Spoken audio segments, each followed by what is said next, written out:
Bonjour à nos auditeurs. Nous allons réaliser un travail de laboratoire qui sera autour d'un dîner fondé sur la notion de stoppage. Alors, qu'est-ce qu'un stoppage en neuroconnectique et comment pratiquer entre nous un stoppage? Donc, vous allez pouvoir assister à des gens se stoppant. Et d'abord, alors, je vais revenir un petit peu dans la littérature. Un livre de 2011, Neuroconnectique Postulat. Et donc, je vous lis un tout petit passage qui présente, tout à fait tout simple, le déclenchement du sentiment de soi résulte toujours d'une déstabilisation.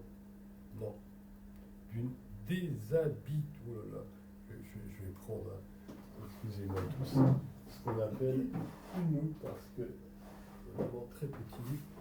Donc, voilà, d'une déshabituation. Oui, parce que je l'avais lu, je me disais, c'est pas déstabilisé, mais c'était moi qui l'étais déstabilisé. Donc, je recommence. Le déclenchement du sentiment de soi résulte toujours d'une déshabituation, arrêt brusque, stoppage d'une habitude, perturbant notre neuroprocesseur de comparaison, notre hippocampe, en produisant des protéines de choc, dites du stress, cependant sans provoquer de trauma, puisque notre corps, instrument organique fixe et donc rassurant de notre représentation de la réalité, est sollicité, la posture corporelle inhabituelle de notre exemple étant cet instrument organique. Alors, j'avais avant développé ce que Serge a évoqué un petit peu avant hors caméra, c'est-à-dire qu'en effet, il y a plusieurs possibilités de prise de conscience, tout simplement, entre un processus qui est donc, je reprends un petit peu le terme, hein, c'est tout à fait nécessaire, un processus qui va être, voilà, je reprends exactement le mot, notre corps, instrument organique fixe. C'est-à-dire que on a toujours le corps qui est là, donc on peut se rappeler facilement avec notre corps. Alors qu'une pensée, eh bien, est déjà partie, une émotion, on est déjà envahi par l'émotion, et donc... Nous en avions parlé il y a quelques jours, on avait parlé du processus inhibiteur. Ah oui. Alors, je vais y revenir. Alors, processus inhibiteur, oui, bon, puisque tu l'évoques maintenant, un livre très intéressant d'Alain Berthoz. Alain Berthoz, donc, ingénieur à l'origine, neurophysiologiste, ensuite, et surtout, un personnage assez génial pour avoir découvert ce qu'on appelle justement les neurones sensitifs du mouvement. Donc, on a un sens du mouvement, le 6e sens. On a peut-être une quinzaine de sens, mais bon, et non pas les 5 sens, disons, habituels. Donc l'inhibition créatrice, dans son livre, eh bien, nous, on va pouvoir dire qu'on travaille sur l'inhibition, on va dire, stoppatrice, hein, c'est l'inhibition réveillerice, hein, c'est comment se réveiller, prendre conscience, tiens, je suis là, parce que justement, on va inhiber, alors c'est toujours les jeux entre si on revient vers la neurobiologie, le système GABAergique et le système glutamatergique, c'est-à-dire le système qui va inhiber, le système qui va exciter dans la machinerie cellulaire, et ce qui nous permet, au niveau neuronal, les neurones sont des cellules, de pouvoir justement stopper des mécanismes. Alors, transition vers un autre livre, Neuroconnectique, base neurale et phénoménale, 2012. Alors là, il y a un petit passage qui peut être aussi intéressant. Alors, je ne sais pas si je l'avais regardé ça récemment, oui. Donc ça, je prends dans une phrase, dans un paragraphe. Alors, nous apprécions combien la capture de l'instant présent par un blocage, un stoppage de nous-mêmes, semblable à un arrêt sur image, un instantané photographique, un stoppage de notre respiration est capitale. Elle nous permet de réaliser un sustain, elle nous permet de retenir notre attention dans le temps qui s'écoule et par conséquent d'être attentif et de continuer d'être attentif. Alors, on aura l'occasion d'en reparler parce que prendre conscience de soi soudainement, tiens, je suis là, mais souvent on oublie. On en a la preuve quand on parle à quelqu'un en lui disant oui, tu n'es pas conscient de toi. Là, l'autre prend conscience de lui, d'elle, il ou elle réalise, je suis là. Si, je sens mon corps là, Ah mais je suis bien conscient des mots que je suis en train d'employer. Ah mais je sais que je suis en colère.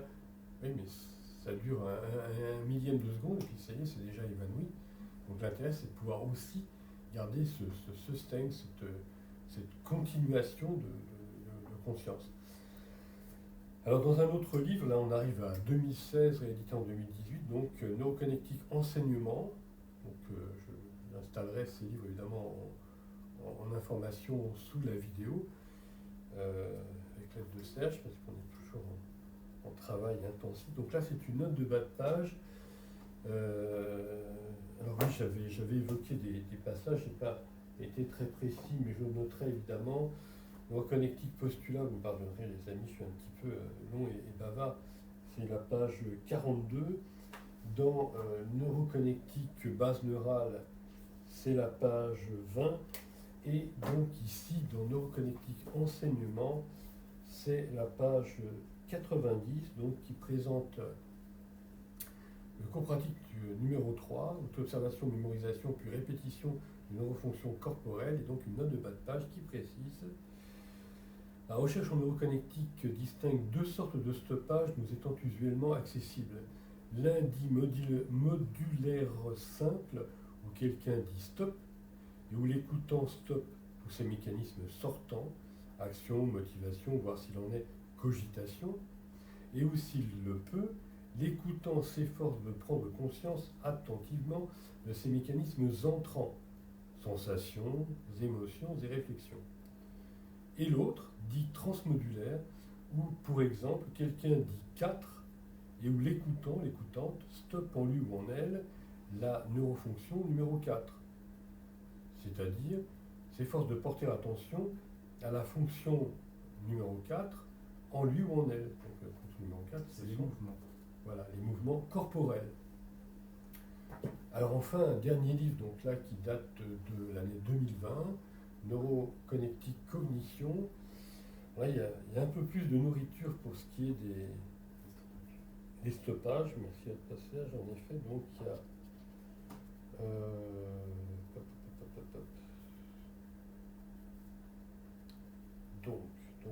Donc, voilà, ça y est, le Danfil s'est perdu. Non, c'est pas tout à fait perdu, on est sauvé, voilà, et tout va bien. Donc les pages 242-243, alors c'est un peu long, mais puisqu'il s'agit d'un livre qui évoque la pensée, la cognition, le processus intellectuel et conceptuel en nous, certains types de pensée s'accompagnent-elles de tels gonflements et des contractions de nos cellules neuronales avec un processus de neuroprogrammation adjacent. Par exemple, un spécialiste d'arts martiaux en situation d'entraînement enchaîne une série de sauts et de coups donnés dans le vide à très grande vitesse. Il est évident qu'il ne pense pas à chacun de ces mouvements corporels ultra rapides. Il les a appris séparément, les a accélérés, les a progressivement enchaînés, puis il active son neuroprogramme. Enchaînement d'une série de sauts et de coups donnés dans le vide, et se jette dans la danse sans plus rien contrôler, tout va trop vite, il peut juste dire stop pour interrompre ce programme neuronal. Le stop joue l'effet d'un choc, mais il est aussi le vecteur d'arrivée de la conscience lucide dans l'automate, nous permettant de nous désautomatiser. Au début, cette expérience de ce stoppage, nos cellules neuronales gonflent, comme dans le cas de nécrose, mais par la suite, plus nous nous stoppons et plus elles se condensent pour rétablir l'équilibre homéostatique après le choc, comme dans le cas d'une apoptose, donc la mort cellulaire. Petit plus que j'avais laissé, lors d'une réflexion ardue, par exemple, dans un moment de réflexion où nos vies sont menacées, nos neurones intellectuels puis décisionnels stoppent brusquement des, entre guillemets, pensées, les remplacent tout aussi vite par d'autres pensées, et nos sirtuines, donc des protéines, des structures qui, comment on pourrait dire ça, permettent de rabooter, de réparer des brins d'ADN cassés, dans ces cellules neuronales, s'efforcent de réparer tout ce que ce stress détruit. Alors donc un autre petit passage Alors là, on est en page donc 244, et après on aura un petit peu de 245 et 246. Alors j'essaie de parler vite, excusez-moi, je prends du temps, mais je pense que c'est intéressant pour ceux qui nous écoutent, et même pour nous-mêmes, d'avoir quelques rappels de ce qu'est le stoppage. Quant à la conscience résultant du stoppage d'un neuroprogramme intellectuel et décisionnel, comment nous vient-elle et comment s'installe-t-elle parmi nos neuroprogrammes automatiques usuels? Pour illustration, ma main se lève machinalement pour saluer quelqu'un. Et un individu plus réveillé que moi crie alors stop. Observons que l'injonction de bloquer ce mouvement corporel passe par une réentrance cellulaire dans le cheminement de l'arborescence neuronale, concrétisant le neurosous-programme ici activé. Un peu plus loin dans le même volet du livre, pourquoi la conscience de nos mots, de leur existence, de leur forme, de leur sens nous vient-elle? En d'autres termes, quel est le processus qui, dans la construction de nos pensées, permet le stoppage spécifique à celle-ci, de celle-ci, nous ramenant à nous-mêmes et nous permettant de nous entendre en train de penser, en nous permettant, depuis pareil neurofonctionnement au stade 2 de veille, d'accéder, alors stade 2 de veille, on en reparlera, donc stade d'observation intérieure, d'auto-observation, donc ça pense ça dans ma tête. Donc d'accéder au stade 3, alors le stade 3 de veille, c'est le stade, pour ceux qui nous écoutent, qui nous permet de modifier une programmation, donc déjà d'avoir pu stopper le programme et se dire, j'allais dire hello, et puis je vais dire Ella, par exemple. Et donc, je reprends. En d'autres termes, quel est le processus qui, dans la construction de nos pensées, permet le stoppage spécifique à celle-ci, de celle-ci, nous ramenant à nous-mêmes et nous permettant de nous entendre en train de penser, en nous permettant, depuis pareil neurofonctionnement au stade 2 de veille, donc auto-observateur, d'accéder au stade 3 de veille, donc expérimentateur, grâce auquel nous pouvons remplacer des mots automatiques par des mots consciemment et intelligemment habités. Voilà. Je vous laisse. Arsou m'a dit manger. Bon, alors, on va manger. Est-ce que tu veux que je les sorte?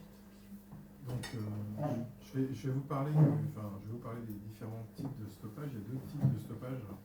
Le stoppage extérieur. Donc, quand quelqu'un va me stopper, par exemple Banfield va me stopper sur la neurofonction 4, on en a parlé tout à l'heure, sur les mouvements corporels. Donc, je suis stoppé par l'extérieur. Et il y a le stoppage que j'ai appelé stoppage intérieur, et c'est moi-même qui vais prendre une décision de stoppage sur mon corps.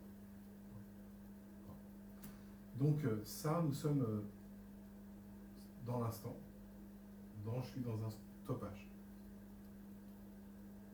Voilà. Et donc il y a donc le corps, je parlais tout à l'heure du corps. Donc on a un stoppage sur le corps. Le corps, il est toujours présent. Donc le stoppage peut intervenir à n'importe quel moment, parce que le corps est toujours là. Par contre, lorsque on va vouloir se stopper intellectuellement, lorsque des beaux mots vont sortir de ma bouche,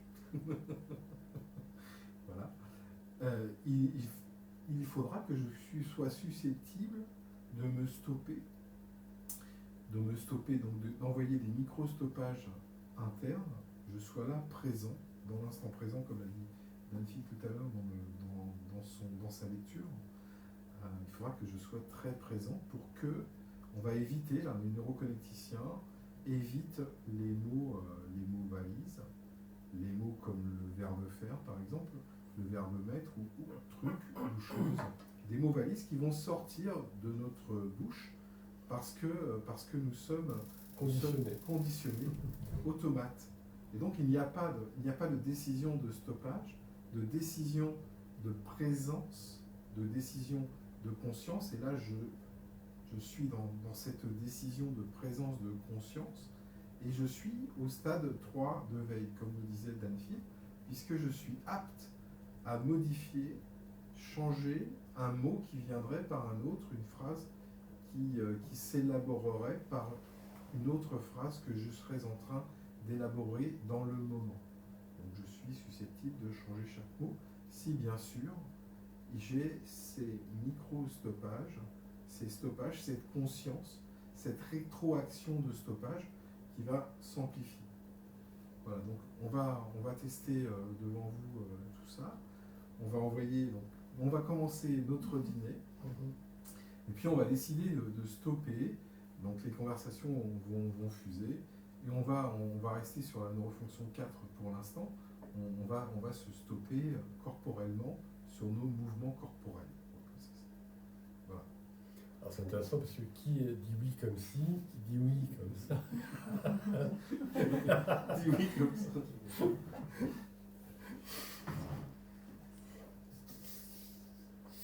Alors Stéphane, tu étais au four, j'ai vu ça. Oui, j'étais pas au four et au moulin. C'est difficile, hein. J'ai Non, bien mais vu peut-être ta générosité j'ai d'animer. coupé le four. C'est comme ça qu'il fallait faire. C'est comme ça que c'était nécessaire de procéder. Absolument. Et Donc, voilà.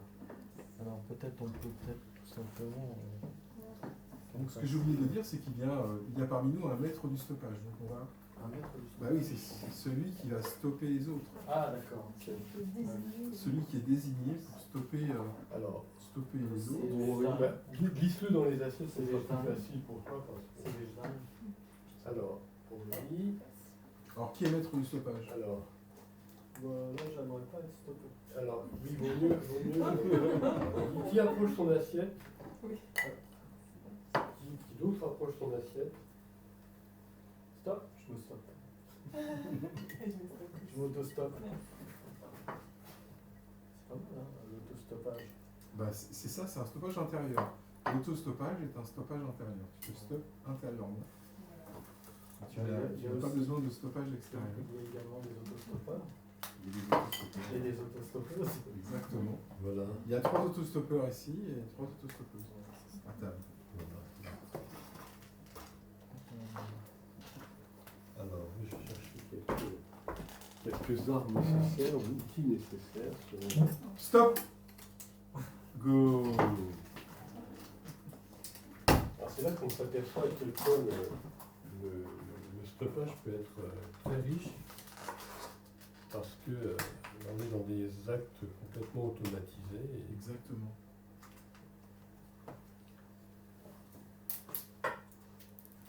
Stop. Go. Alors c'est très ludique hein, en même temps.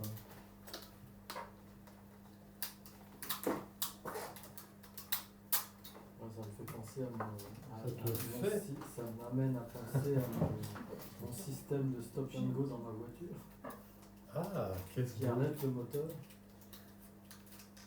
C'est-à-dire que...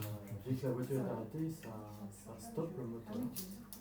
Ah oui, Ça s'appelle stop and go d'ailleurs. intéressant, oui, comme dans les fameux autobus, comment on appelle ça, Ça c'est vrai. hybrides. Hybride. Oui, c'est-à-dire moteur à essence et moteur Thermique. Moteur électrique. électrique, voilà, thermique électrique. Et quand le bus s'arrête, ça, Stop. Go. c'est intéressant, merci, parce que j'observais ce décalage dans la Il y a eu bestiole. ça. Oui, peut-être pour vous montrer C'est l'hybride qui fait ça. l'hybride, voilà. C'est l'hybride qui amène. Au moment où il y a l'arrêt radical, je préfère une fourchette peut-être.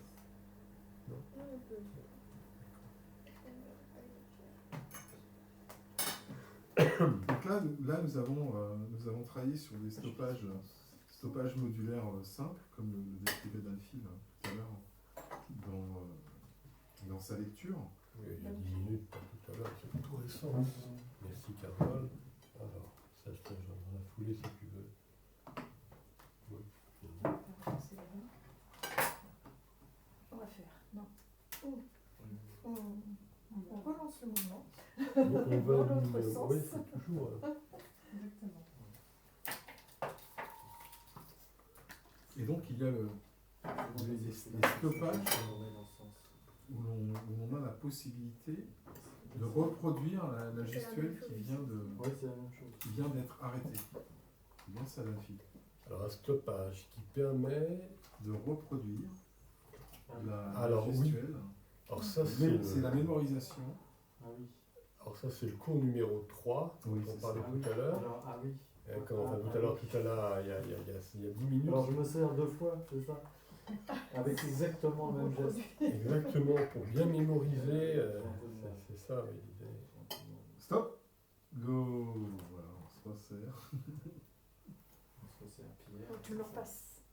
Ah. Parce qu'il faut le refaire. Bon. Enfin, le pas. Il faut le repasser. Je me resserre Pierre. Là-bas, pas de jambon, si? Non, toi, Carole, du jambon? Après. Après. Merci. C'est chaud. Je pense que ça devrait aller. Toutes sortes de tartinables. Alors, attends, je vais chercher d'autres instruments, oui, peut-être. Ça chaud.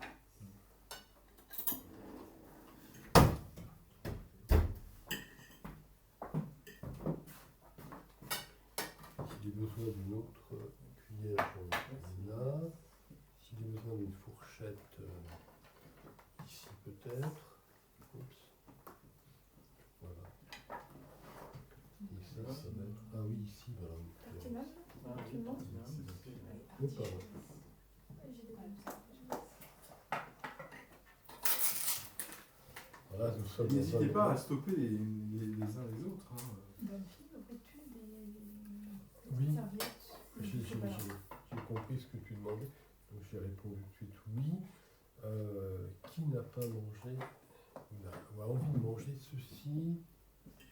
Non, non, non. On a déjà pris. Bon, alors je termine. Mais, Ouais. oui, vas-y, il y en a un deuxième. Stéphane? Il y en a un deuxième ici. Oui, c'est bon. Bon, j'en juste que ça. Chlore. Voilà. Alors ensuite, voilà, on va se mettre ici. Stop. Go. Alors justement, l'intérêt du stoppage, on va peut-être y venir petit à petit parce que ceux qui nous écoutent se dire, bon, on a juste des gens qui parlent Non, c'était pour Serge qui buvait du vin. de la vie ordinaire. Un petit morceau de pain. Alors désolé pour nos auditeurs, il va se dire, là vraiment, ils vont décrocher Non, dans leur assiette. Ah, bah voilà, Bah, je vais décrocher. Ils ont décroché. Là, je vais C'est faire. quelqu'un qui a décroché Le son téléphone, téléphone. oui, c'est mieux parce que. Alors. Oui.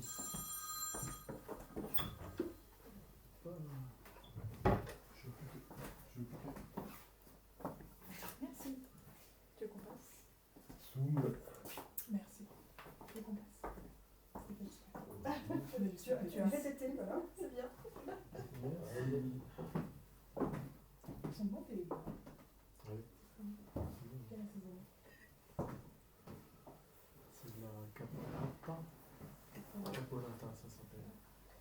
Alors, pour nos auditeurs, je vais quand même donner un peu de substance, sinon ils vont tourner la chaîne en disant bon, on est juste en train d'assister à un repas vide et creux, quel ennui. Il y a quelqu'un qui devait être parmi nous ce soir, que je ne prénommerai pas, et ce quelqu'un soudainement annonce au dernier moment bah, je ne peux pas venir. Et ce qui est très intéressant, c'est que ça m'a amené à le remercier. En général, quand quelqu'un ne vient pas, on est plutôt déçu. Mais je me suis dit à ce moment-là, bien voilà une matière de plus pour réfléchir sur le stoppage dans nous-mêmes. C'est-à-dire que quelqu'un nous donne un rendez-vous, on regarde l'agenda, oh oui d'accord, je viendrai, c'est un automate qui répond. Mais on ne s'est pas dit, est-ce que je peux me projeter? Est-ce que je ressens, je réfléchis, je sens presque avec mon corps que ce jour-là, à cette heure-là, je serai disponible. Plus encore, notre mécanisme, il est... Ah, il y a beaucoup de téléphones par ici. Notre corps, il est très pris par des processus qui sont, en soi, on va dire, qui sont à l'extérieur. C'est-à-dire, par exemple, quelqu'un, au tout dernier moment, nous explique Ah, par exemple, si je suis chef d'entreprise, ah, j'ai besoin de tes services.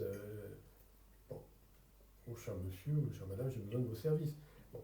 Donc professionnellement, on ne va pas perdre un client. Mais on se dit ça, mais en réalité, le client, lui, se dit simplement, ben voilà, j'ai un esclave à mes pieds, c'est pas du tout sérieux. Alors que répondre, je suis désolé, je suis indisponible ce soir, mais je me lèverai à 6 heures demain matin pour m'occuper de vous demain, enfin de vous, eh bien là, on se dit, ah, voilà quelqu'un qui a beaucoup de clients, qui est très pris, et qui en plus fournit un effort pour moi. Là, ça passe pour au contraire beaucoup plus sérieux. Alors, il y a des histoires, je me souviens, Soum, tu pourras t'en rappeler, Serge qui était là pourrait s'en rappeler, j'étais invité par un grand ami qui est Lou, et j'avais, il y a 5, 6 ans ou 7 ans en arrière, eu un accident, j'avais un os d'un pied brisé. Quand l'os s'est cassé, on ne court pas. Et donc, eh bien, je me retrouvais à marcher très très difficilement, c'était en hiver. Et donc je me suis dit, pour aller à ce rendez-vous chez Lou, on était à plusieurs, je vais partir avec 45 minutes d'avance sur mon horaire habituel. Mais quand j'arrive dans la rue où habitent Lou et Bénédicte, manque de chance, du verglas par terre. Donc malgré mon pied qui ne pouvait pas aller à grande vitesse, je me dis là il faut vraiment que je m'éloigne du verglas. Donc ça me prend du temps. Et donc j'arrive tout de même avec 10 minutes de retard. Et bien là, mon attitude, on est toujours dans cette prise de conscience de soi dans le stoppage, mon attitude, et ça a été justement de dire, veuillez m'excuser, j'ai 10 minutes de retard, mais j'étais au rendez-vous. C'est-à-dire que j'avais stoppé tous les éléments qui pouvaient m'empêcher d'être au rendez-vous. Et je prendrai un exemple très récent, qui m'a paru extrêmement interpellant et intéressant. Je courais pour course à pied, donc en forêt. C'est bon pour la santé. Je cours, je reviens, je suis sur le macadam, c'est le trottoir, mais il y a eu de la pluie, donc il y a des grosses flaques d'eau. Et passe devant moi un homme qui est plongé dans son smartphone, et je plaffe. Alors si vous pouvez tous couper vos téléphones, ce serait tellement mieux. Mais donc je reprends, oui. Il y a donc ce moment où cet homme me jette un grand plaf et je me prends une flaque d'eau qui arrive jusqu'à mon avant-bras. Enfin, Stop. Go. c'est très mouillé, on va dire. Et donc, bon, je dis simplement à cet homme-là qu'il aurait pu quand même... bon, j'entends une insulte quand j'ai le dos tourné, mais c'est pas grave. Mais par contre, dans moi-même, je me dis, voilà que les dieux de l'Olympe ont la bonté de me dire qu'il va falloir absolument que je prenne une douche maintenant. Ça n'aurait peut-être pas été le cas. Bon. Donc, on peut se dire que le stoppage, on peut toujours l'utiliser, qu'il vienne de l'intérieur ou de l'extérieur, mais en général, donc, je proposais de comprendre ce qui nous vient du dehors, mais se dire aussi, on peut récupérer les stoppages, et on peut surtout, je le disais un petit peu avant, fabriquer des moments de stoppage pour être plus là et pour comprendre que, alors, on a pris rendez-vous, mais on va tenir un rendez-vous. Go. Alors il m'est arrivé, je ne sais pas si je dois raconter ça, mais il m'est arrivé une espèce de confusion et de quiproquo. J'arrive, je prends rendez-vous, j'ai rendez-vous avec des amis. Et puis la veille, j'envoie un SMS à un Michel pour confirmer que je vais chez des amis. Et la personne, je l'avais déjà vue la veille, on devait se voir. Et donc, voilà, donc j'arrive au rendez-vous. Et en fait, j'avais exercé une confusion de Michel. C'est-à-dire que j'étais chez un Michel, alors que c'était un autre Michel qui m'avait invité. Et en fait, sur le moment, il y a eu comme une espèce de correction, de difficulté à capter que, en fait, rétroactivement, pendant tout un temps, j'avais réalisé une confusion sur la base de l'idée que j'avais projetée sur le SMS. Et c'était assez étrange de comprendre que j'avais envoyé un SMS à la mauvaise personne.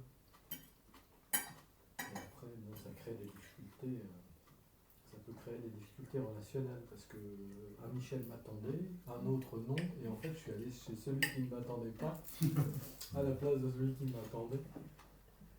Enfin, bref. Et donc tout ça pour dire que finalement l'idée qu'on projette a priori sur quelque chose qui va se réaliser est très très puissante. On a du mal à remettre en question ce que l'on a imaginé a priori dans la pensée. Et donc le stoppage, là c'était un stoppage émotionnellement délicat, parce que ça impliquait aussi justement un rendez-vous manqué. Mais avec une bonne intention. De mon côté, une très bonne intention, en tout cas pas de compréhension, un quiproquo. Alors ce genre de quiproquo, en fait, la difficulté, là, tu viens d'évoquer, Stéphane, un processus émotionnel. Il est vrai que stopper nos émotions, c'est très très difficile. Mais déjà, là maintenant, on peut travailler à stopper nos réflexions, stopper nos sensations. Non. Par exemple, quand nous sommes à table, en général, beaucoup de gens, et ça nous arrive à tous, s'oublient eux-mêmes, pris par les odeurs, les goûts. On est dans on parlait de sens, dans des sens très primitifs, ces deux sens-là qui ne passent pas par le thalamus, par la gare de triage dans le cerveau. Et ces sens très primitifs, c'est la Madeleine de Proust, quand ils nous prennent, cette odeur, Stop. Go. Et là on s'est oublié, on ne sait même plus qu'on existait, on est dans l'ivresse de l'odeur en question. Et puis d'observer une mouche, d'ailleurs, on dit ces gens-là, j'ai envie de dire, ces êtres-là, sont tellement pris par l'odeur qu'ils en sont fous, la folie. Et, nous-mêmes, il y a un peu de mouche quelque part, il y a des mécanismes d'oubli total par l'odeur ou le goût. Parce que ces gens-là ne seraient pas pris par l'idée de manger avant d'être mangés.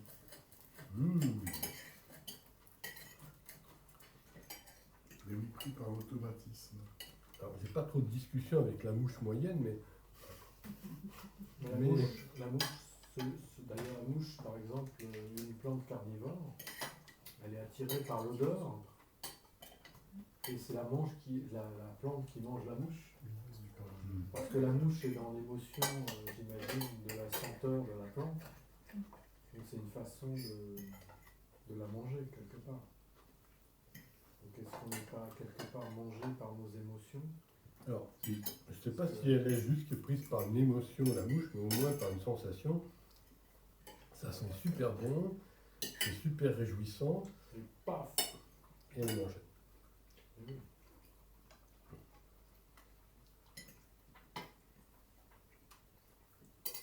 Les couleurs aussi, pour les papillons, et la lumière.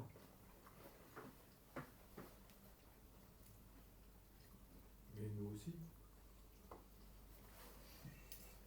Si on reprend Ernst Haeckel, dans les années 1880, ça a été contesté parce qu'il en a peut-être ajouté, mais il avait dessiné les capsules embryonnaires. Donc oui, quand on est bébé, enfin, quand on n'est pas encore bébé, pardon, on n'est pas encore fœtus, on est embryon dans le ventre de notre maman.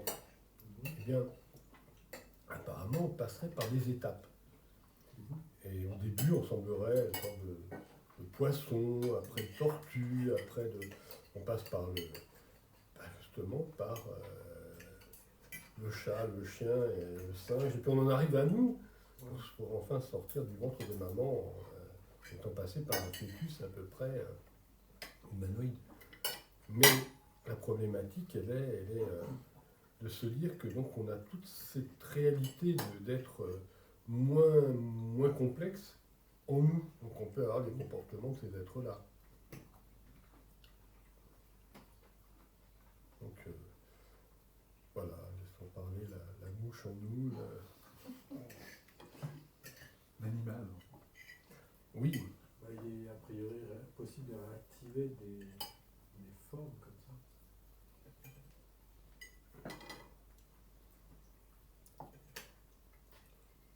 Alors je vous proposais qu'on travaille donc, parce que le stop pour l'instant on l'a axé uniquement comme ça, je vous Corporellement. proposais, voilà, corporellement et sur les mouvements qu'on peut stopper. Non, c'est pas. Mais je vous proposerais que maintenant on travaille le stop au niveau visuel, donc plutôt la neurofonction 3. C'est-à-dire que lorsqu'on dit stop, eh bien on prend conscience de ce que nos yeux sont en train de regarder à ce moment-là. Ah, d'accord. Stop. Go. Alors, tu pouvais continuer, Carole, ton mouvement, mais oui, ça m'a. en gardant, voilà, En fait, pour que mon attention soit focalisée sur ce que je regardais, j'ai senti qu'il fallait que j'arrête mon mouvement. Oui. Là, c'est Est-ce que quelqu'un veut des des naines nems supplémentaires. Stop. Go. C'était chaud, là. Hein.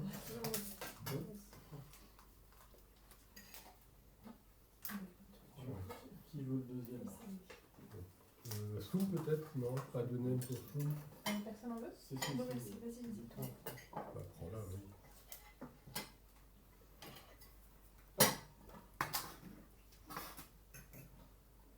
Et est-ce qu'on peut différencier les deux yeux? Alors, je connais la technique, tu sais, où tu jettes un œil sur le côté, comme ça, comme je le pratique maintenant.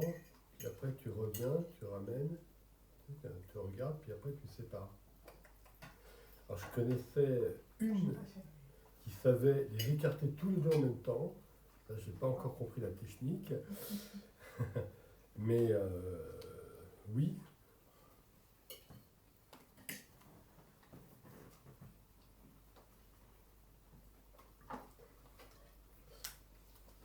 Ah, une remarque interpellante pour Aurélie. Aurélie qui a un vêtement justement qui a des manches amples. Et donc apparemment, au 19e siècle notamment, on a appris à avoir les fourchettes dans les bonnes familles qui ne piquaient pas le regard de l'autre et qui étaient portées vers la table, seulement pour que les dames ne se piquent pas leurs vêtements qui autrement qui coûtaient très cher et qui allaient être arrachés par la fourchette. Petite parenthèse. Donc c'est là qu'un stop mériterait d'être activé au niveau du regard. Et Go, évidemment, continue à bien voir. Et ensuite, vers quoi se pose notre regard? Sur des couleurs, peut-être, des formes. Vers quoi notre regard est attiré lorsque nous le stoppons? Mais est-ce que on le stoppe on le stoppe parce qu'il est attiré ou...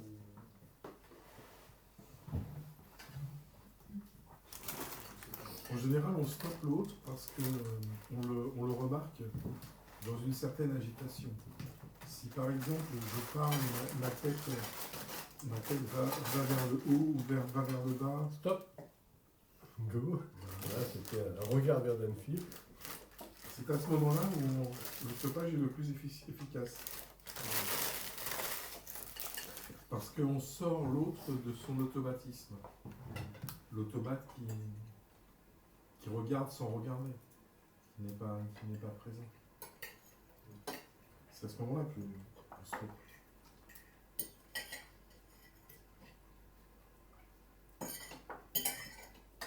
Ce que tu es en train de dire, c'est qu'on détecte quelque chose où il n'y a pas d'intention, c'est ça?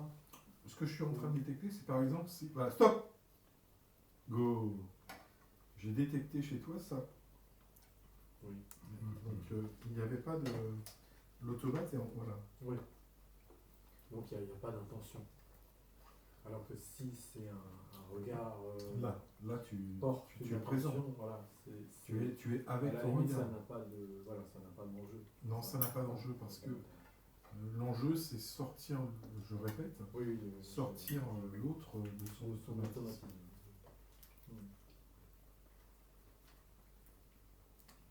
Tous ces moments, il n'y a pas de présence. Et quand je dis ça, tout le monde est présent là. Je le vois, je le ressens. Et la caméra aussi, j'y pensais tout à l'heure, l'idée de caméra, Au début, bon, il y a un peu d'attention, il y a la caméra. Et maintenant, la caméra, c'est une forme de... Et là, je vous emmène avec moi.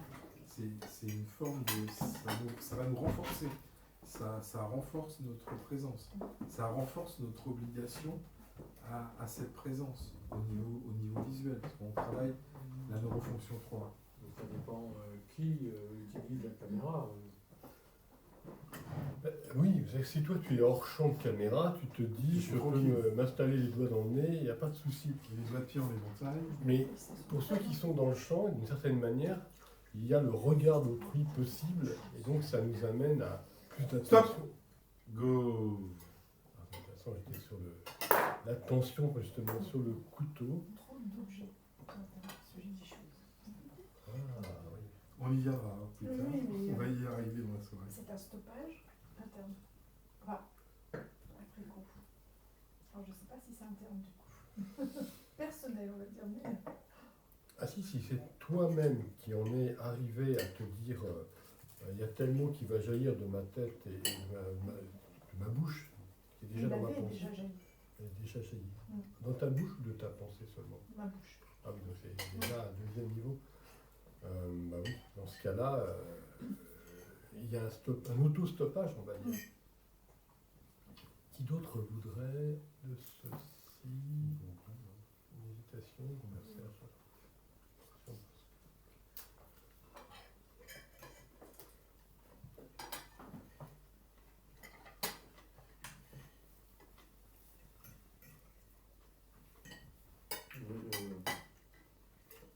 La caméra,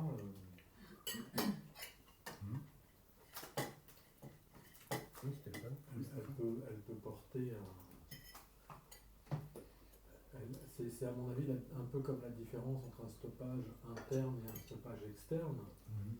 Un stoppage externe est sollicité par une personne, alors qu'un stoppage interne, il est plus, comment dire, il est plus robuste.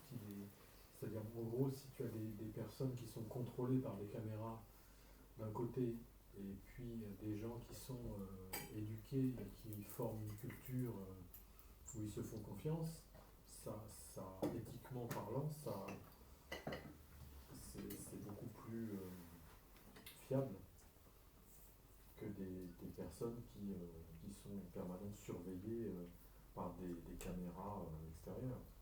Parce que dans un cas, c'est une culture intériorisée dans laquelle les personnes ont intériorisé des comportements en relation avec les autres, alors que dans l'autre cas, c'est des prisonniers qui sont surveillés par des caméras qui surveillent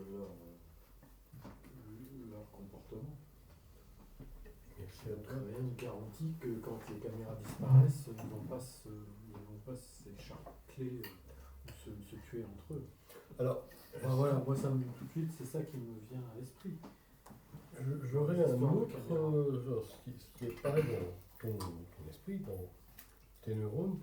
Je le considérerais autrement, je me placerais comme dans l'école du portique, l'école stoïcienne dans la Grèce antique, à travers Épictète, qui nous écrit que le rapport à l'autre, c'est aussi parfois l'impression d'un rapport à soi-même qui a été intériorisé. Oui.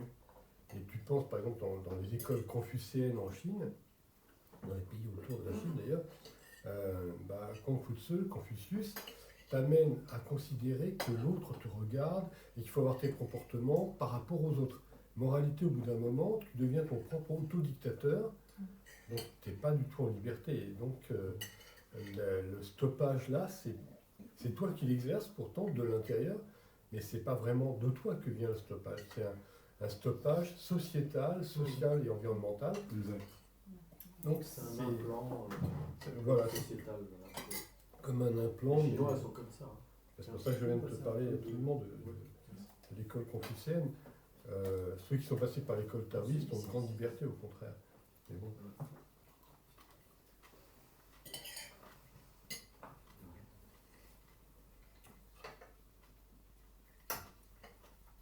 C'était l'idée à laquelle je pensais.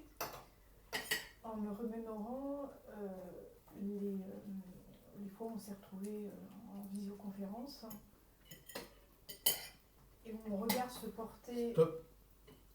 Go. non plus sur la personne qui parlait, mais sur l'image qui m'était renvoyée de moi. Et je corrigeais une posture, je faisais attention à ne plus...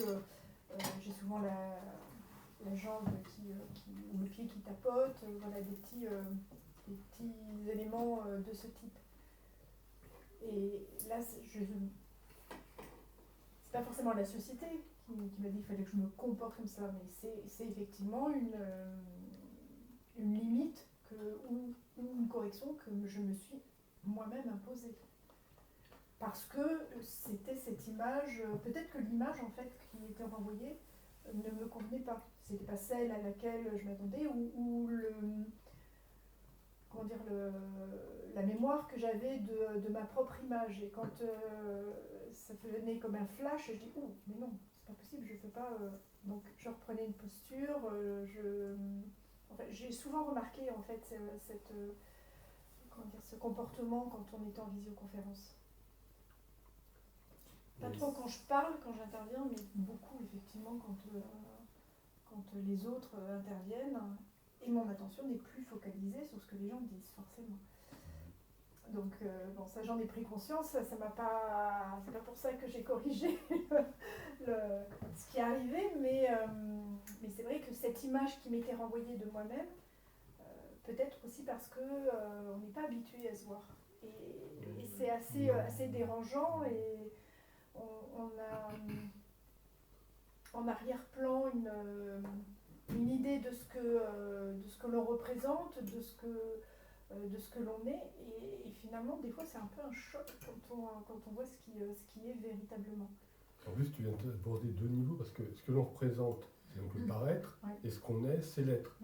Et là, on a les deux niveaux, c'est-à-dire on va être considéré socialement comme, parce que j'ai telle ou telle posture, telle ou telle voix, tel ou tel regard, telle ou telle gestuelle, et en même temps, là on prend conscience de choses, mais telle gestuelle m'a échappé, et qui est la gestuelle gênante par exemple. Donc ça peut être très riche de précisément utiliser des caméras, d'utiliser ces moyens. Alors, juste une question, on n'a pas trinqué, mais je vous y invite quand même parce que ce Pomerol mérite, voilà, bon alors c'est excellent, donc mérite peut-être un Traquage. Alors par contre, vous voulez que je vous en rajoute un peu comme certains Stéphane, j'attribue c'est un scandale. Alors, Merci. voilà, Carole, je me permets, parce que je pense que si tu en as lu, c'est que c'était bon. Alors, Oui. voilà. Vas-y. Non. Alors, on a dit, il y en a qui ne l'en voient presque pas ou pas du tout. Ah, Serge, alors, une lichette. Tu laisses tout dans la lichette. Voilà. Hop. Alors, trinquons, parce que c'est tout de même une bonne coutume, je trouve. On va trinquer de refonction 3. On regarde. Prenez votre pied comme disent les Français. Il faut pas croiser. Très bien. Quel choc intéressant. Oh. Et voilà. Alors, comme vous l'avez remarqué, mais je vais le dire aussi pour nos auditeurs, parce que c'est dans l'art de la table, on dépasse Nadine de Rothschild, on est dans le haut Moyen-Âge. La façon de trinquer, que souvent quand on prend le pied du verre, donne un son. Et ce son manifeste sur le moment la relation qu'on a à l'autre. Là, par exemple, Aurélie m'a mis un boum. Voilà, ça c'est du solide. Hein. La relation à l'eau. À l'autre. Ah, à l'autre. Eh oui. Ah, ok. Non, plus que l'eau, là, c'est le vin pour certains d'entre nous. Mais par rapport à ce que tu disais précédemment, en hypnométhodologie, on a la notion de breaching, et c'est quelque chose, par exemple, on a des routines sociales qui sont tellement implémentées et automatiques pour le coup, qu'une des façons d'en prendre conscience, c'est que quelqu'un, alors là c'est externe, les brise. C'est-à-dire par exemple, je me souviens, on était en cours et puis il y avait quelqu'un qui arrivait et puis qui montait sur une table ou qui se mettait à hurler. Et donc c'est une façon d'amener les auditeurs à comprendre qu'ils ont des règles intériorisées qui sont des règles qui sont implémentées justement et qui sont des automatismes. Et donc amener quelqu'un à jouer un rôle Stop. Oh. de ce type-là, ça Quel amène regard. les personnes qui sont en présence à comprendre que on pourrait tout à fait mettre les pieds sur la table. Oui, Enfin oui. voilà, c'est possible, c'est une possibilité que l'on n'actualise pas parce qu'on est câblé socialement pour vivre en collectivité. Et donc ça me fait penser un peu au stoppage, mais c'est une forme de stoppage plutôt... Mais c'est un stoppage conditionné, c'est un stoppage sociétal. oui, C'est- oui. Mais en fait on est habité de ce type Bien sûr. d'habitude. Bien sûr, et c'est pour ça que, par exemple, si on se stoppe sur une gestuelle, un mouvement, une posture, est-ce que si on en prend conscience, ensuite, on va se dire, ah bah, cette posture-là, elle ne me convient pas, elle n'est pas à moi, je ne la souhaite plus. Donc, en prenant conscience, dans l'instant, on va pouvoir la modifier. Peut-être que ça, par exemple, je vais pouvoir le modifier. Je vais me dire, ah non, ça me rappelle quelqu'un. Je vais modifier ça. Je vais plutôt être comme ça. Ou être comme ça, parce que ça convient plus à mon personnage du maintenant. Ou comme ci, ou comme ça, ou comme ça. Oui. Oui, mais ce que je veux dire, c'est que là, déjà, tu es dans ce qui te convient. Oui. Mais en réalité, Qu'est-ce qui est convenable? voilà, qu'est-ce qui est convenable ou pas? Bah, oui, parce que l'idée de la neuroconnectique, c'est se libérer. Ouais. C'est de trouver une libération. Donc une libération à travers le corps, une libération intellectuelle, conceptuelle, une libération motivationnelle et motivationnelle. Donc on va pouvoir effectuer des choix. Et le choix, c'est la liberté. Mais pour ça, il faut être dans l'instant, dans le moment. Et on va passer par un stade de veille et ensuite un stade 3 de veille qui, lui, va nous permettre de venir modifier. Stade 3, actif. Et stade 2 de veille, c'est un stade passif. Le stade 3 est passif tout en étant actif. C'est la particularité du stade 3. Ça ne veut pas dire qu'il faille faire la révolution. On n'est pas obligé de. C'est pas parce qu'on prend conscience de soi qu'on va être en pleine conscience de ce que l'on fait, qu'on doit larguer tous les codes sociaux. Ah, évidemment que voilà, non. c'est ça, Que non, on va choisir, on choisit. C'est un choix. Donc, et ensuite, tu sais que là c'est un code sociétal et que voilà. tu Ça me convient ou ça te ça ne me convient. convient pas et Effectivement, j'en ça sors, te mais convient. De en choisir de toute les abandonner. connaissance. exactement comme tu peux te dire je conviens, cela me convienne, cela me D'accord. convienne pas. Et puis aussi, il faut, là on est en fonctionnel, mais si tu es en relationnel, tu vas te retrouver avec d'autres, comme ici. Donc, bah, si c'est familial, C'est pour si le c'est relationnel. voilà, si c'est familial, peut-être que tu vas être plutôt réticente, tu vas pas vouloir choquer. Donc là, tu vas être plus en adéquation avec la vie. Mhm. Ça, tu vas être plus, plus proche de ce qui se passe, plus proche de l'instant, plus proche du réel. Et l'idée, c'est d'être plus proche du réel. Ça me faisait penser à une expérience que j'avais menée en cours, où je m'étais rendu compte qu'on a tendance à s'installer dans des habitudes, toujours s'installer aux mêmes places. Et quand en fait, quand d'autres changeaient de place, ça ne me posait pas de problème parce que mon environnement très proche était sensiblement le même, donc je n'étais pas perturbée. Et par contre, quand c'est moi qui prenais la décision de dire j'allais de l'autre côté, il y avait comme une espèce de pesanteur. Ma machine n'était pas forcément à l'aise. Le changement. Oui, c'était vraiment perturbant. Et les cours été plus difficile. Stop. Oh. Alors, juste une remarque, parce que au-delà des cours difficiles, il y a, quand on nous stoppe, généralement, ce qui est intéressant, par exemple, quand j'avais stoppé Serge, hop, il m'a regardé. On allait par là. Toi, tu regardais par ici, hop, tu regardais vers moi. On va vers d'où vient le bruit. Donc, la difficulté, elle est là. Donc, je vais vous proposer évidemment un autre type de stoppage, mais peut-être sonore pour varier les plaisirs. Donc, qu'entendons-nous quand, aigu, grave, vers où va notre oreille, ou nos oreilles, notre système auditif, quand on entend le stop? Parce que c'est très délicat. Par exemple, je me souviens de gens qui m'avaient dit, je regardais des gens en étant très présents. Ils me disaient, mais pourquoi tu me regardes avec tant d'intensité, tu as le regard tout mouillé, que t'arrive-t-il? Je ne comprenais pas. Moi, j'étais très présent. Donc là, je me retrouve à peu près dans la même situation. Mais ce qui est interpellant, c'est de se dire aussi, et on va y venir, que souvent, on n'a pas de connexion entre les neurosystèmes. On en a 3, mais il y a des connexions automatiques, mais pas de connexion automatiquement consciente. Et ça donne que je peux, par exemple, avoir mon corps, mon plan corporel, je vais être complètement avachi, mais intellectuellement, je regarde bien les autres. Alors Bien les autres. C'était un aigu particulier dans mon oreille. Et là, je vais m'apercevoir qu'il y a donc une attention portée sur le plan corporel, pardon, sur le plan intellectuel, et pas sur le plan corporel. Et c'est là qu'on s'aperçoit qu'on a, on n'évoque pas encore l'aspect émotionnel, motivationnel, où on peut être pris par une émotion, même un ensemble d'émotions, un grand sentiment qui nous porte sur des mois ou des années. On n'en a pas conscience du tout.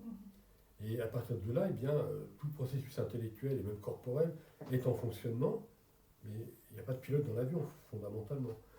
Donc c'est réellement un grand travail de pouvoir essayer d'être conscient au moins de 2 neurosystèmes en même temps. On peut connecter les 2. Ça me fait penser à des étudiants chinois qui, en cours, des fois, ils se reposent, c'est-à-dire ils dorment comme ça.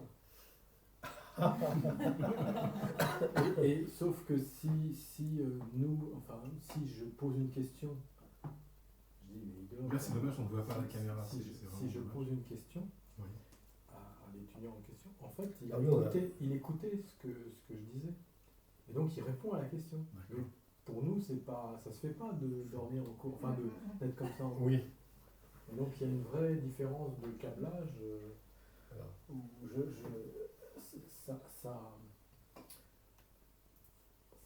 c'est peut-être une plasticité ou quelque chose qui est appris. Alors, on revient sur les conditionnements. C'est l'habitude. Si tu es conditionné dans un monde où on te dit, par exemple, on va te dire que comme un petit bébé, rôter à table, ça veut dire que c'était bon. Oui. Tu vas rôter à table, et pour les gens qui ont de la culture, au contraire, ils vont dire oh, quel individu mal poli. Il rote à table. Et pour toi, c'est au contraire. Qu'est-ce que je montre que je suis quelqu'un de bien poli? Donc ce sont tout simplement des conditionnements culturels. Alors ça revient un peu à ce dont on parlait avec Carole et Serge, juste avant, la notion de s'adapter au moment présent. Il faut s'adapter à l'autre. Oui. Alors, moi, je vais donner une stop. anecdote. Hop, anecdote, c'est go, vas-y. Anecdote. On entend bien le son. Une anecdote en rapport avec ce que tu disais, Carole, sur l'agitation corporelle. Quand j'ai commencé en 2006, cette neuroconnectique, cette discipline neuroconnectique, je ne savais pas que je gigotais sur le... J'étais installé sur un très beau fauteuil chez la fille, et je ne savais pas que ça gigotait. Ça gigotait, les pieds bougeaient, ça bougeait dans tous les sens. Et c'est quelques temps après, je me suis rendu compte que ça bougeait dans tous les sens, mais il n'y avait personne. Je n'étais pas présent à ces mouvements. Et c'est bien après, j'ai commencé, quelques temps après, j'ai commencé à prendre connaissance de moi-même, prendre connaissance de ces mouvements intempestifs, parce qu'il n'y a personne, sont des mouvements d'automates. On n'a pas besoin, mais ils sont là. Ils sont là parce qu'à l'intérieur de ces mouvements, il y a aussi une émotion qui est là. Il y a tout ça, et donc je n'étais pas là. Et c'est bien de le dire, notamment pour ceux qui nous écoutent. Alors je vois ceci, serait-ce à chauffer? Oui, mais je ne sais pas si... Oui, ça a chauffé ou jamais. Alors chauffer dans une poêle, un wok. Soum, dis-moi dans un wok. Non mais on est en train de c'est peut-être condamné en place. Ah, il n'y a plus de place, voilà. Donc, d'accord, donc j'approche directement les fromages. Oui. Le riz à l'ancienne sera mangé à l'ancienne. peut-être le remettre au congélateur. Ah oui, oui. La chaîne du froid, La chaîne du froid. Qui peut m'aider? Parce que là, dont le Delphi va s'en sortir. Voilà. Sauvons le soldat Merci d'Anfield. à tous. Sauvons le fromager d'Anfield. Voilà, en l'occurrence. Donc, ce que tu disais, on relance dans la chaîne du froid. Ok. Alors, je relance immédiatement dans la chaîne du froid. Mais non, celui-ci en plus, il y a... Non, il faut celui de mousse. C'est bon, c'était bon. Mais ta salade dessus. Ce traiteur sicilien. Attention au stoppage, les amis. Surtout sur les sons. C'est là qu'on s'aperçoit qu'il y a des sons. Stop! Ils sont siciliens.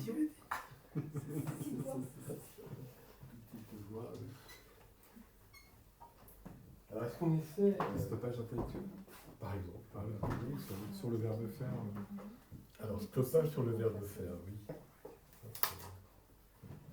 Alors là, dans la conversation, le travail sur le verbe faire, qui est de ne pas prononcer ce verbe faire dans nos conversations, il nécessite, lui, une décision. Donc il nécessite un stoppage interne. Donc le travail de stoppage externe va être de montrer, va être d'arrêter donc l'ami, lorsque celui-ci ou celle-ci va parler, il va prononcer le verbe faire. Donc parce qu'il aura chuté dans son stoppage interne, un verbe faire va sortir de sa bouche. Et c'est à ce moment-là que l'autre, qui est aussi présent, parce que celui qui va donner le stoppage, on est tous capables de donner le stoppage, il va être présent non seulement à lui-même, et à l'autre qui est en train de parler. Et si l'autre donne un verbe faire, il faut l'arrêter, il faut le stopper. Alors pour nos auditeurs qui doivent se dire mais qu'est-ce que c'est que ces gens bizarres, ça arrête sur le verbe aluminium, pardon, sur le verbe faire, qu'est-ce que c'est que cette histoire? Eh bien, simplement qu'on peut s'apercevoir que mon cerveau n'est pas encore Alzheimer, mais ça s'en approche, de plus en plus, un peu comme la civilisation maya qui s'est éteinte en diminuant le nombre de mots à employer, qui pensait que les dieux étaient mécontents, il fallait donc retirer des mots du vocabulaire. Eh bien, nous, spontanément, dans nos civilisations, entre guillemets, modernes, eh bien, on remplace des verbes, c'est-à-dire des mots d'action précis, par « je vais faire les courses »,« je vais faire l'amour »,« je vais faire la vaisselle »,« je vais faire Du vélo. je vais faire… » Voilà. Et Ah oui, pas mal. c'est pas mal, c'est même bien, là, c'est bien. Tu as retenu l'aluminium, mais voilà, on n'en peut plus de ce faire qui finalement nous montre qu'il n'y a plus de pilote dans l'avion intellectuellement, et, sur le plan donc, du cortex cognitif, du cortex intellectuel, eh bien, c'est juste un automate qui répète des mots, et lorsqu'on s'efforce d'être attentif à un mot d'action tel que faire et à le remplacer par un mot pointu, précis, eh bien en même temps on prend conscience de toute notre pensée. Et c'est plus seulement un mot ou un autre qu'on peut pouvoir corriger, mais c'est une phrase, c'est une idée, c'est un enchevêtrement, un agencement d'idées. Et là, ça va très loin, donc on commence à enfin piloter l'avion intellectuellement. Donc, on va stopper. Ceux qui vont bien parler, parce que Oui, on va se lancer par c'est toujours comme ça. Quand on annonce un stoppage sur le verbe passe-partout faire, plus personne ne dit mot. Et qui ne dit mot consent? C'était très automatique comme réaction. Exactement. Qui ne dit mot consent? Bah ça c'est très très automatique, c'est une comment on pourrait dire ça, C'est une rime. une réaction Oui. presque, oui, automatique. Parce que c'est une phrase, c'est pas exactement le mot phrase que je cherche, mais je ne le trouve pas pour le moment. C'est une expression. Une expression toute faite ouais. ou une Toute expression faite. toute prête. Toute faite, toute prête, Toute prête. toute préparée, Avancé. prête à être dite, prête à être prononcée, dans la facilité de l'automate. Alors, ce qui est intéressant, c'est le rebond automatique d'une expression sur une autre. Oui. Une expression appelle une réaction un peu automatique qui en appelle une autre. C'est peut-être un système un peu fermé. Oui. Alors, en même temps, le langage est un système relativement fermé. Donc, je ne sais pas. J'ai envie de vous proposer un petit texte que j'ai concocté, montrant à quel point nous sommes dans des automatismes, mais qui se suivent en cascade, au point que s'il n'y a pas un stoppage, on peut être toute la vie comme des automates, et déjà on peut être des heures entières comme des automates. Alors je vous lis ce petit texte. Nous marchons dans une rue. Soudain, une lumière clignotante s'active sur notre droite. Automatiquement, nos yeux se tournent vers ce clignotement lumineux. Puis, automatiquement, notre pensée se demande « Qu'est-ce que cela ?» Puis, puisque nous disposons d'un peu de temps, machinalement, nos jambes nous emportent vers le clignotement lumineux qui provient de la rue adjacente, d'un véhicule, d'une boutique, d'un bar. On ne sait pas grave. Puis, arrivés devant la source de ce clignotement lumineux, spontanément, nous regardons, questionnons quelqu'un, émettons des opinions, jugeons. Bien sûr, lorsque nous narrerons cet événement, entre guillemets, à une proche ou à un proche parent ou ami, nous dirons très fièrement, une lumière clignotante s'est activée sur ma droite, j'ai tourné les yeux vers ce clignotement lumineux, puis j'ai pensé, qu'est-ce que cela? Puis, puisque je disposais d'un peu de temps, j'ai décidé de marcher jusqu'à ce clignotement lumineux qui provient de la rue adjacente. Puis, arrivé devant le bar où émanait cette lumière, j'ai regardé et vu qu'un groupe de jeunes gens jouait de la musique avec une sorte d'hologramme qui projetait ces images dans la rue. J'ai questionné un garçon attablé au comptoir du bar, lequel m'a dit que ceci était sympa. Et je lui ai répondu que c'était dangereux pour les automobiles passant dans cette rue et qu'il faudrait en parler à la mairie. Que de songes et de mensonges! En vérité, je nous l'écris. Je n'ai pas tourné à droite, je n'ai pas pensé, je n'ai pas décidé de marcher, je n'ai pas décidé de regarder, de demander, de commenter, de juger. En vérité, tout ceci est advenu machinalement, mécaniquement, automatiquement, par une suite de conditionnements dignes des chiens de Pavlov. Un neuroprogramme cérébral en déclenchant un autre, comme dans un ordinateur. Un clignotement lumineux implique notre neurosystème visuel commande de regarder. Notre regard nous montre une bizarrerie étrange au milieu de la rue adjacente implique notre neurosystème cognitif intellectuel commande de s'interroger. Mais il ne comprend pas, implique notre neurosystème motivationnel commande d'aller savoir. Sur place, ne comprenant toujours pas, notre neurosystème intellectuel pose des questions, réfléchit, émet une opinion, puis prononce un jugement de valeur. Aucun vrai je là-dedans. Là-dedans, il y a uniquement une suite d'automatismes se structurant, selon des algorithmes de neuroprogrammes cérébraux se succédant les uns aux autres, selon des mécanismes opérants tels les principes qui définissent la manière dont les gènes se transmettent de génération en génération. À l'instar de la génétique, nous pouvons observer les microprogrammes, les neuroprogrammes qui s'installent les uns à la suite des autres dans les cerveaux des grands singes sapiens dans la peau desquels nous nous réveillons chaque matin. cerveau conditionné, on l'a dit, qui très pompeusement s'autoproclame êtres humains et qui se croit investi de qualités telles que décision, libre pensée, libre arbitre, etc. Alors qu'en réalité, il ne décide de rien, nos cerveaux et programment tout. Cependant, ce cerveau étonnant dispose, à l'état embryonnaire, pour ceux et celles qui sont lassés de se mentir à eux-mêmes, d'un mécanisme plus complexe que celui des automatismes évoqués ci-devant.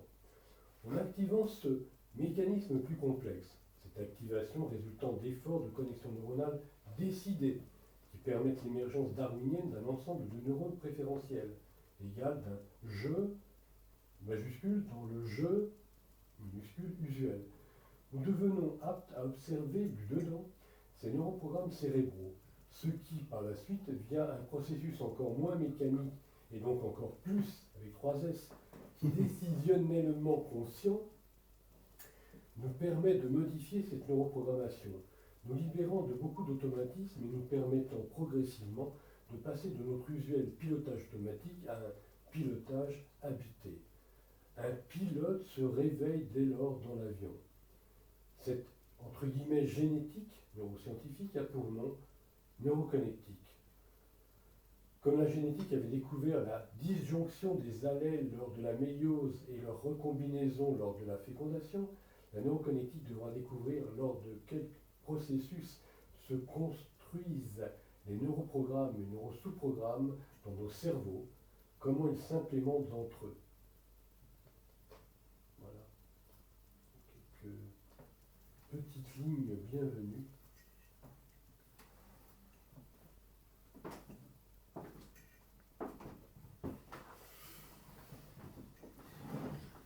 J'étais redoutablement inquiet de qui allait oser me stopper au moment où j'étais en train d'aiguiller ma plus belle voix.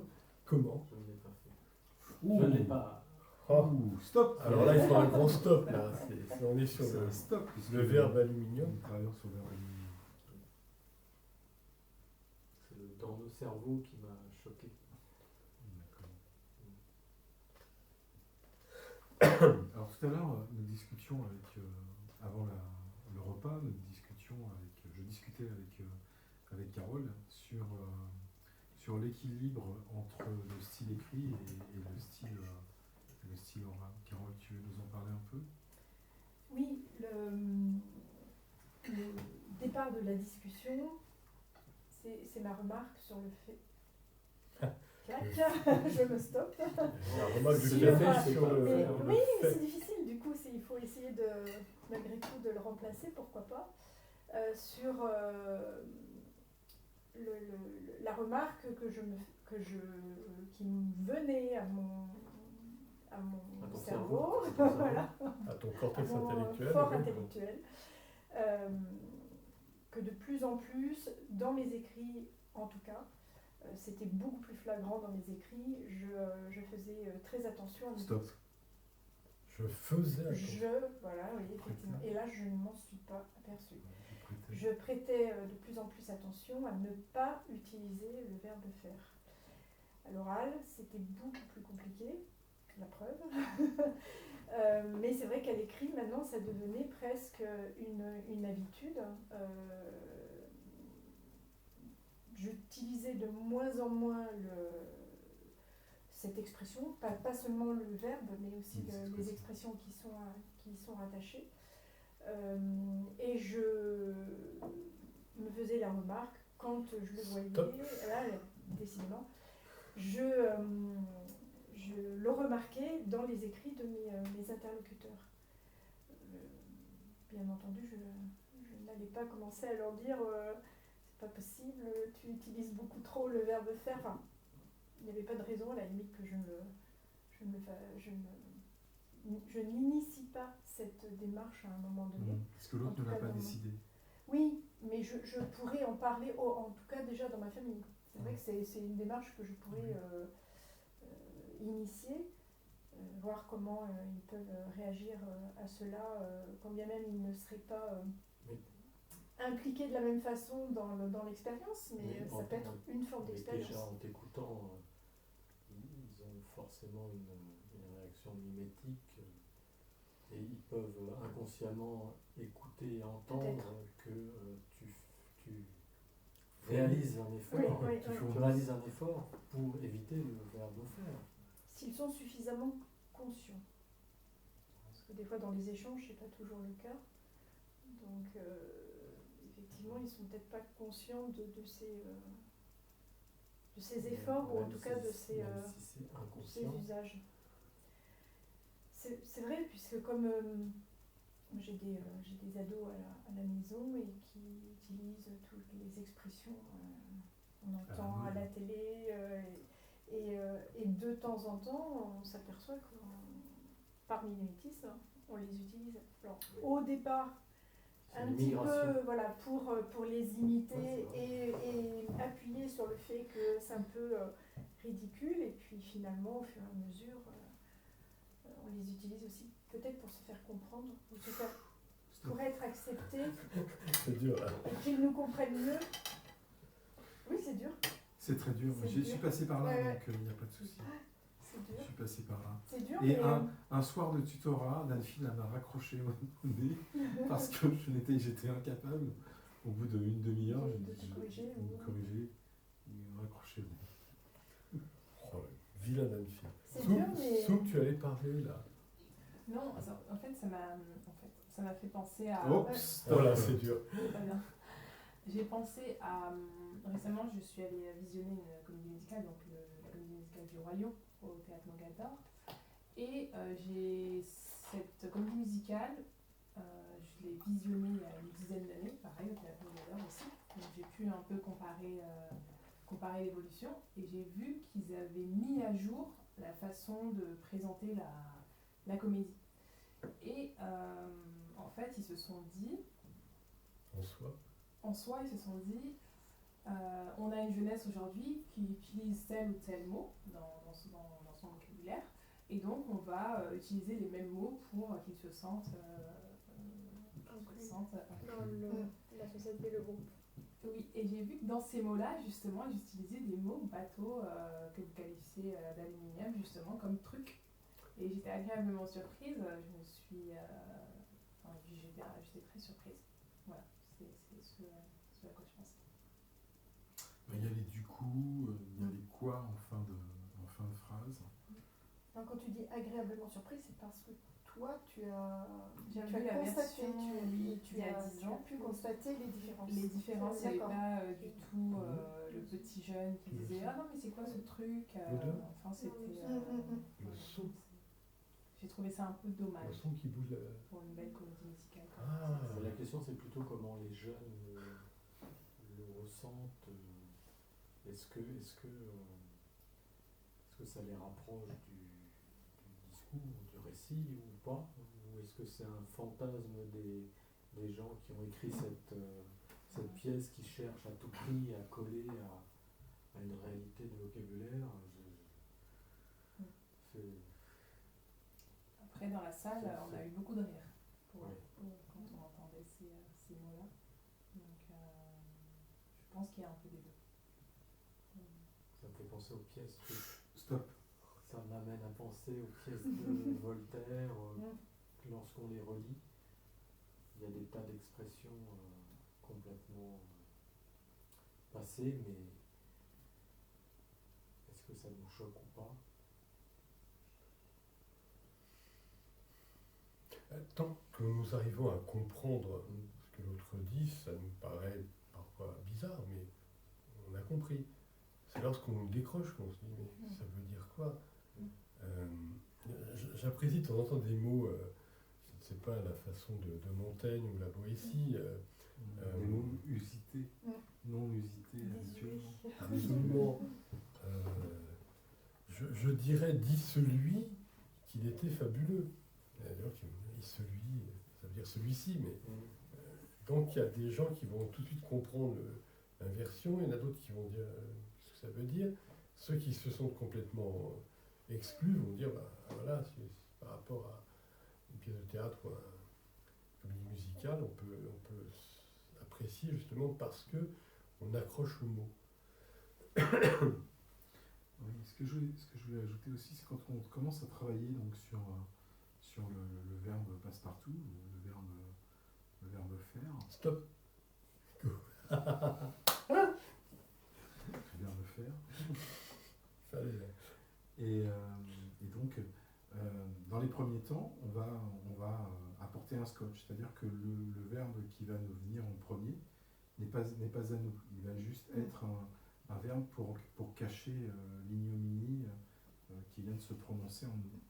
Et ensuite, au fur et à mesure, et grâce au travail aussi au style écrit, donc on va élaborer les phrases, on va prendre son temps pour aller chercher des verbes qu'on n'utilise pas habituellement.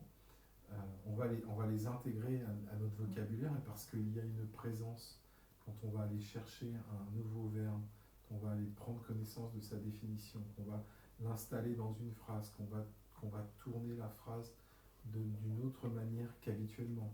Et là, notre cerveau est en marche. Et en plus, si dans notre quotidien, on va s'efforcer de travailler sur ce verbe faire, donc ces notions qui sont intégrées à l'écrit vont revenir à l'oral.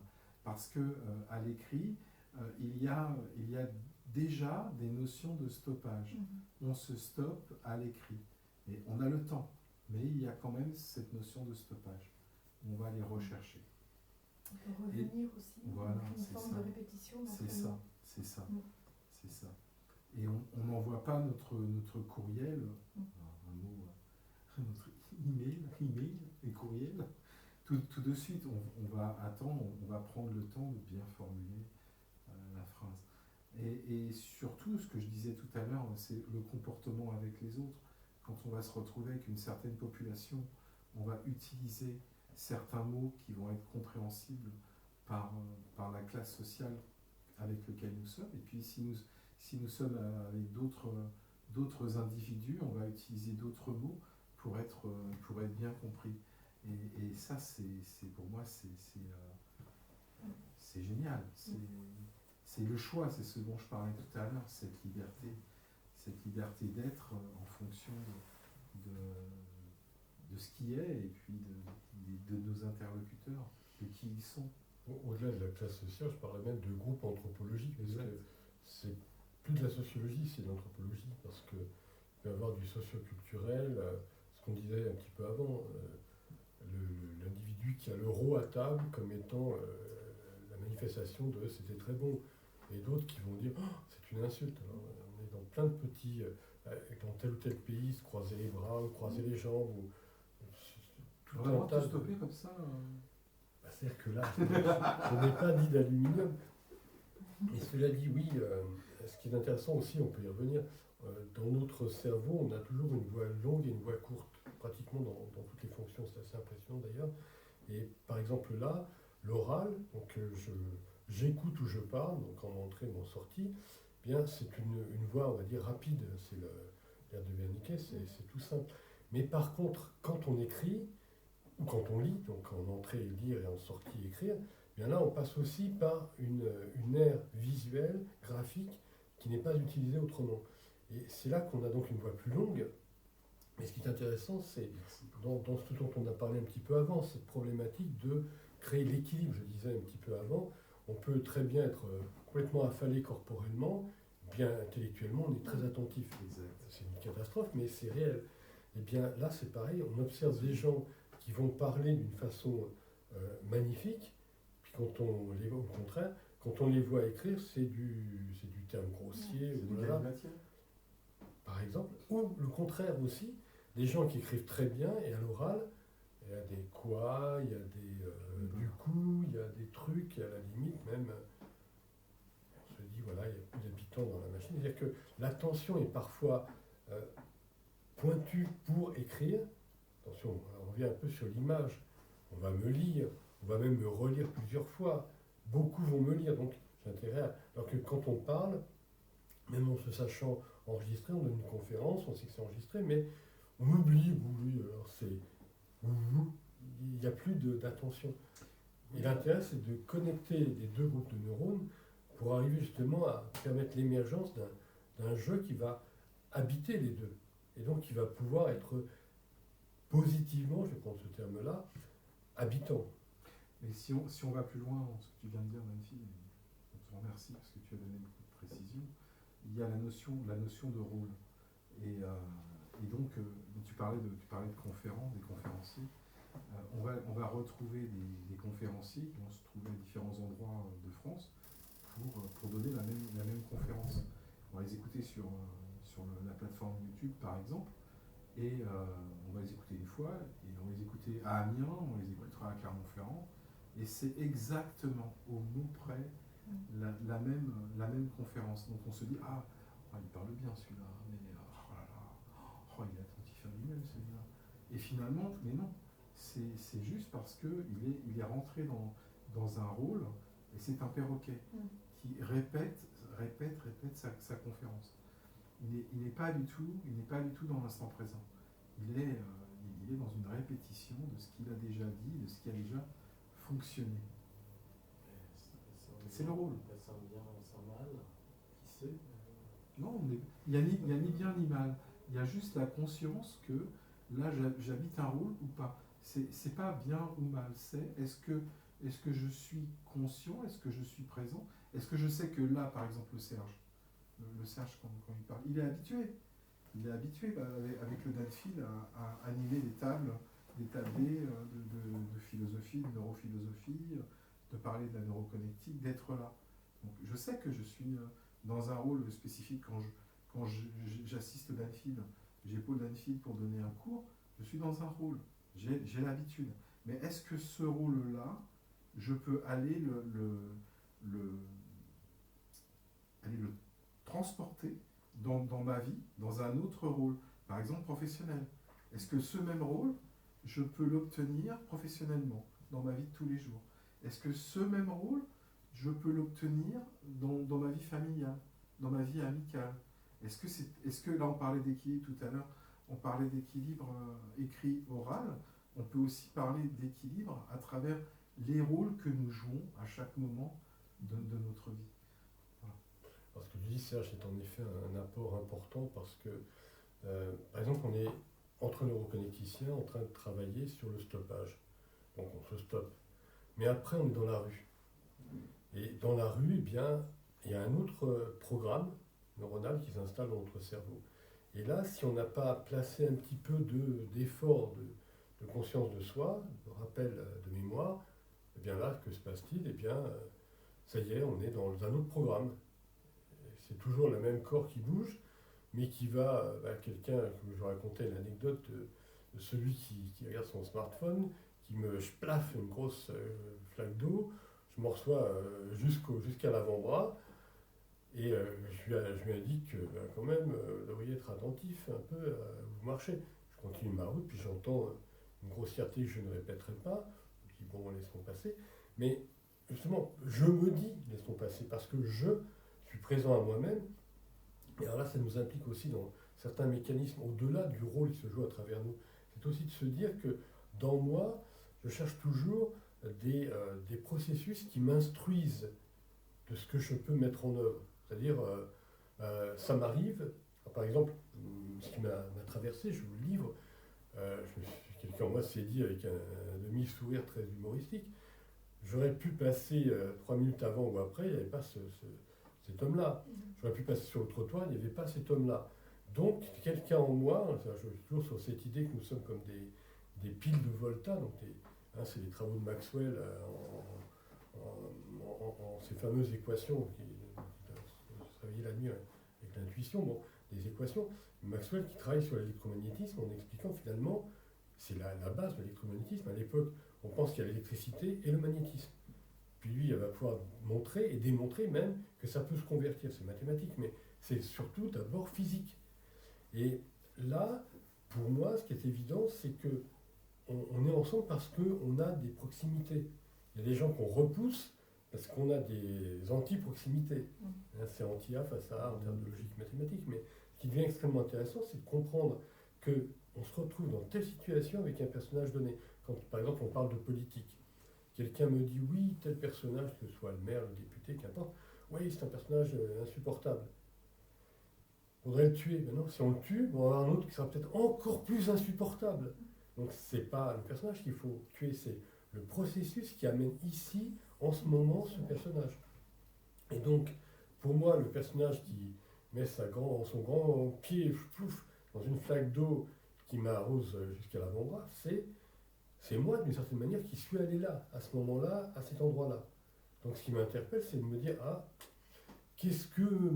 Alors les dieux de l'Olympe, comme j'aime bien le dire, ou plus modestement, qu'est-ce que mon cerveau, qui a choisi d'aller là maintenant, qui avait vu l'autre à 200 mètres, qui avait vu que l'autre, j'étais plus ou moins réveillé. Si je suis complètement dans ma tête, blablabla, dans le moulin à blabla, je ne sais même pas qu'il y a l'autre. Mais si je suis un peu réveillé, je vois qu'il y a l'autre. Je vois bien qu'il a l'air comme un robot. Donc je vois qu'il y a de l'eau devant moi. Il y a beaucoup de chances qu'à la vitesse où il marche, il y a un splaf. T'as de la chance qu'on puisse pas t'arrêter, hein. Faut stopper. Point de... Oui, il y a beaucoup de moments où je suis très présent. Je sais, mais c'est amusant parce qu'il y a beaucoup de gestuels et donc ce serait amusant. Ah oui, ce serait sur les... Oui, je sais. Voilà. Oui, Mais je sais que t'es présent. Voilà, il y a ça qui est amusant. Mais Il y a une parler du splash. Cet homme-là cet automate qui est comme ça et qui splash. Mais oui, je vous remercie tous les deux, c'est vrai, mais j'ai pas oublié. Mais le splash de cet homme-là, qui arrive au moment où il doit arriver, alors que plein d'informations me disaient, il arrive, c'est peut-être que quelqu'un dans mon cerveau se disait, il faut que je prenne une douche, parce que précisément, j'avais effectué ma longue marche, rapide, dynamique, sportive, et je me disais, oh, je transpire un peu, je vais garder mes vêtements. Tes désirs ont été exaucés. Voilà. T'as Donc, été splashé.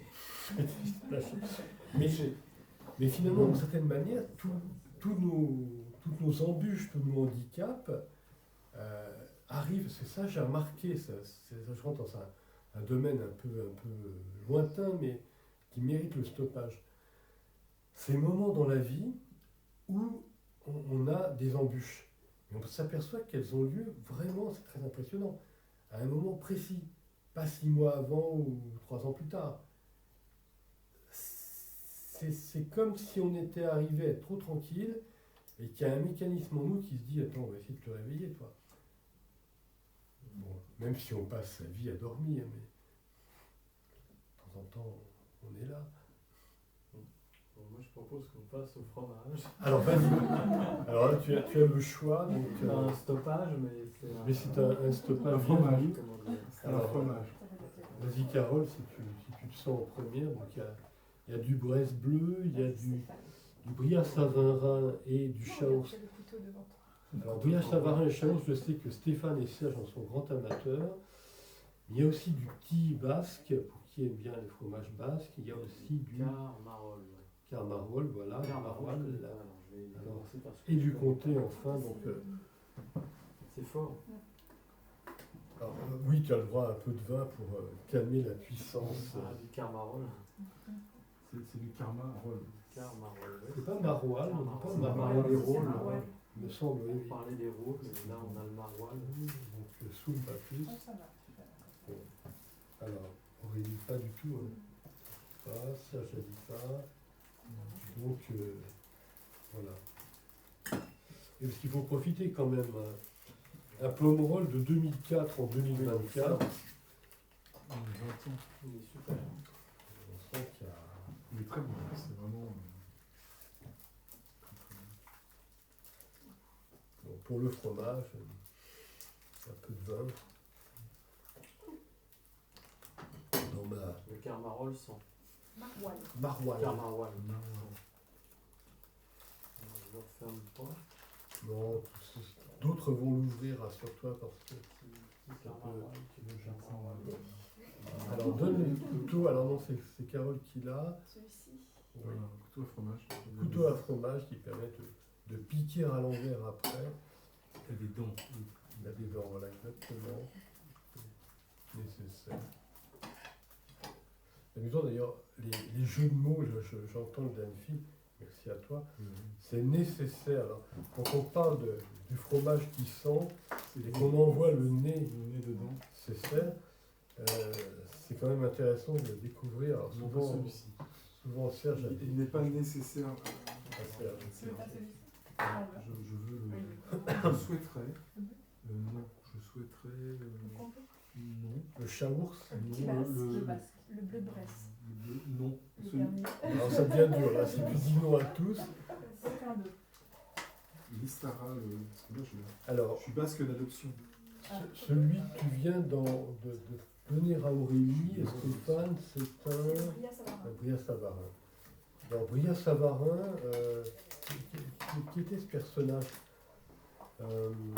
c'est quelqu'un qui s'intéressait énormément à la gastronomie. Je ne sais pas s'il ne s'est pas intéressé aussi à la neurobiologie du goût, mais presque. Alors, qui a le couteau C'est moi qui l'ai, mais attends. Oui, je crois qu'on va procéder comme Carole avec J'ai que le- merci à toi, un épluchage de mon tartinage. C'est amusant parce que depuis tout à l'heure, Ouais. j'ai l'expression Bria Savarin. le Bria Savarin est vraiment bien fait. Ouais, c'est bon. Et là, non, en fait, Ah oui, c'était un fromage l'expression bien dans, fait, dans oui. ma tête. Oui. Et j'étais là, j'arrivais pas à trouver Un verbe le adéquat. terme voilà, qui pouvait remplacer et affiner. Ben, quand même, je dis c'était long à tenir, mais, Ah oui, mais je oui. l'ai, voilà, j'ai réfléchi longtemps. Comme quoi, après, il y a aussi des expressions qui sont tellement ancrées qu'on ne sait même plus par.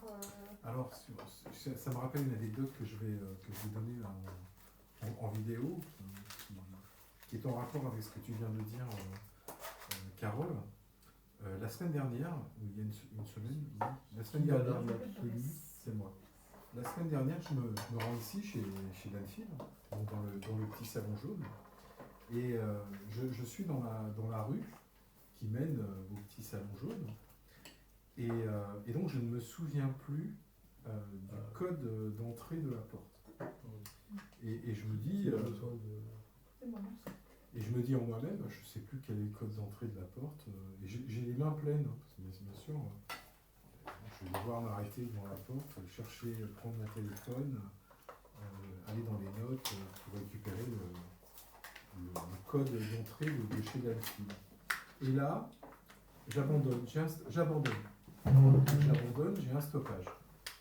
J'abandonne cette idée que je ne connais pas le code de chez Danfield.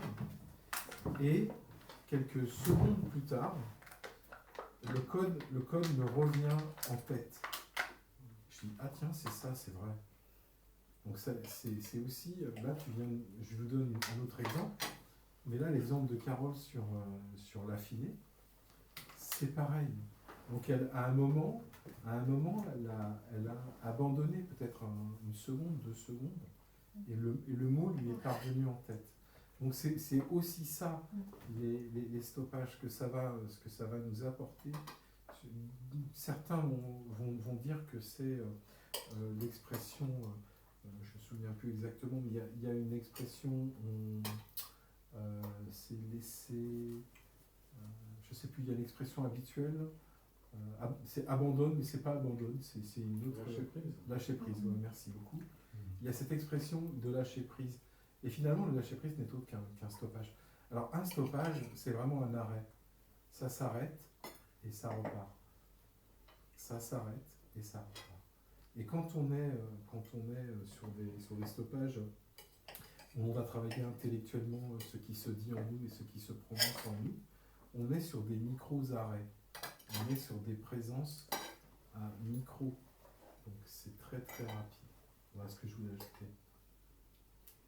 Alors, pourquoi utiliser le terme stoppage et pas arrêt? Il faut demander aux créateurs de la discipline. Que c'est un anglicisme finalement le stoppage. Disons que on pourrait prendre d'autres mots, un halt, mais si on parlait en allemand, mais étant donné que les victorieux de la dernière guerre mondiale, c'était les Américains, on parle plutôt en anglais au jour d'aujourd'hui, donc on va dire stop. Mais qu'importe le mot finalement. Récemment, j'étais en Roumanie et je me retrouvais avec une petite fille de 6 ans et elle avait un mot, alors ça va peut-être me revenir, frozen. Et ça veut dire de s'arrêter. Alors elle trouvait ça très drôle. Parce que frozen, c'est pas gelé en allemand. La glace, oui. C'est la glace. Ah ouais, peut-être En roumain, ça doit être à peu près pareil, Ouais, oui, c'est- parce qu'elle nous genre- disait Frozen. Hmm. Frozen. C'est amusant, cette petite fille. Et bon, Si, c'est Donc- le jeu, c'est un jeu, c'est le jeu. On est glacé, on s'arrête. bah voilà, donc un jeu glacé. C'est ça en fait. Bah, donc on peut prendre n'importe quel mot, mais l'important c'est stop goes, halt gehe, ou quelle que soit la langue dans laquelle on parlera, c'est l'idée d'arrêter. C'était pas un reproche, hein, c'était juste une, Ah non, mais c'est simplement là. interrogation.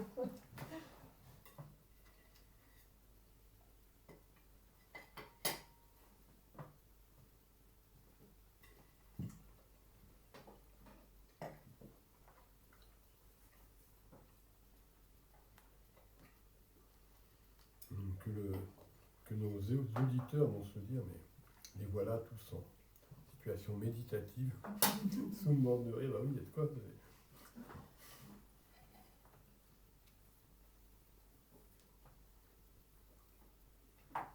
D'ailleurs, l'expression morte de rire, je me suis toujours demandé d'où elle vient. J'ai pas recherché, mais être morte de rire.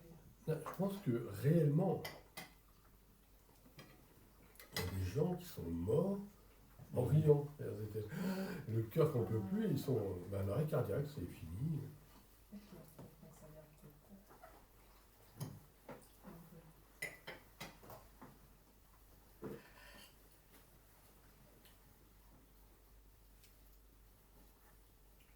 Ça fout un peu mal sur l'acte de décès. Mort de Oui, rire. mort de rire. Quelle est la cause du décès? Ah, bah, Mort de de rire. Mort de rire. Il y a presque pire. On sait par exemple que si quelqu'un est en train de mourir en s'étranglant avec une arête de poisson ou un os de poulet dans la gorge, il faut l'amener à éclater de rire pour que ça ressorte dilaté. Mais quand tu es devant quelqu'un en train de mourir, t'as pas forcément envie de lui lancer les plus grosses blagues du monde, le chatouiller, on ne sait pas quoi. Donc on connaît les remèdes, mais on n'est pas toujours dans la capacité de les pratiquer. Trop là. Mais bon, il faut avoir un peu le courage de. Est-ce que tu continues de filmer ou tu as assez de matière? Parce que là, tu continues de filmer ou tu as assez de matière? Je pense qu'on peut continuer de filmer. D'accord. Il faudra que tu découpes, hein, parce que... Oui, c'est bien cette vidéo, il y a pas mal de... Ouais, si tu vas chez Thierry Ardisson, ça dure encore plus longtemps. Bon, Eh oui, Est-ce que tout est intéressant? là ça c'est faut demander aux auditeurs. faut Et, couper au montage. C'est coupé au montage, oui. Ouais. Oui, c'est coupé au montage, je pense. Comme Delphine, il va couper au montage. oh, ça va être dur, c'est terriblement difficile. Cela dit, pour l'instant, il me semble que ce que nous disons, à part des Oui, c'est moments, très bien, oui. c'est pensé, c'est habité, il y a de l'effort, il y a un apport. Et là, on peut peut-être s'essayer. Alors, je ne sais pas si on peut oser, c'est un peu délicat, on n'a pas travaillé encore en termes de cours de neuroconnectique, en termes de travail, de travaux dirigés, sur les émotions. Mais on pourrait peut-être, ou alors on attend ça pour un prochain dîner. Bon, alors on attendra si Serge me dit qu'il pense comme ça, parce que l'intéressant, c'est de pouvoir stopper les émotions et s'apercevoir des processus émotionnels qui nous traversent à un moment donné. Très intéressant. Mais Oui. bon, alors donc, prochain dîner, Ouais, donc, que 2025. chacune puisse s'immerger dans les émotions, dans les neurofonctions émotionnelles, pour pouvoir y travailler après.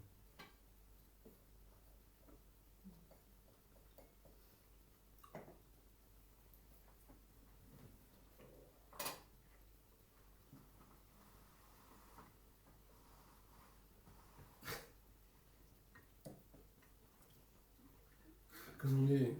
Non, mais c'est. Honnêtement, de rien.